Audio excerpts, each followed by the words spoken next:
Cette date est gravée dans la mémoire de nombreuses personnes, tout autour du globe. Le 8 septembre 2022, la reine Elisabeth II est morte en Écosse, au château de Balmoral, à l'âge de 96 ans. Avant que son décès ne soit annoncé, tous les membres de la famille royale, ou presque, s'étaient précipités pour avoir la chance d'être à son chevet, pour pouvoir lui dire au revoir.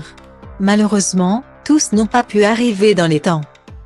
Le prince Harry, qui avait toujours été proche de sa grand-mère, s'était évidemment envolé dès que possible en direction de l'Écosse, pour pouvoir serrer Elisabeth II dans ses bras, avant qu'elle ne rende son dernier souffle. Mais il semblerait qu'il soit arrivé trop tard et qu'il ait appris la mauvaise nouvelle de la pire des manières. Selon les sources du média Page 6, le duc de Sussex aurait effectivement lu cette information en ligne, durant son trajet. Il était arrivé à l'aéroport d'Aberdeen dans l'après-midi.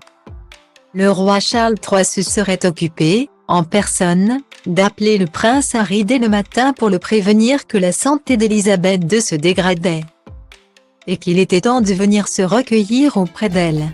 Et c'était une chance, si l'on peut dire, qu'il était au même moment au Royaume-Uni, avec Meghan Markle, pour quelques obligations professionnelles.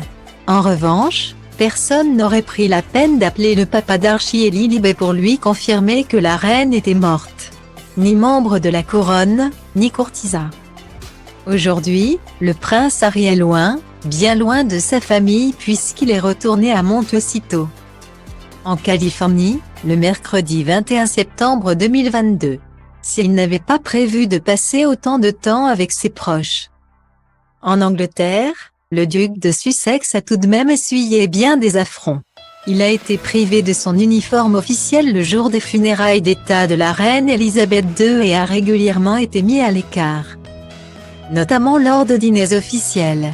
On annonce pourtant que, contre toute attente, un rapprochement aurait eu lieu entre lui et son frère, le prince de Galles, William. Ils ont tous les deux fait des efforts, assure-t-on sur CBS Morning. Ils voulaient faire en sorte que tout se passe bien. Guillemets.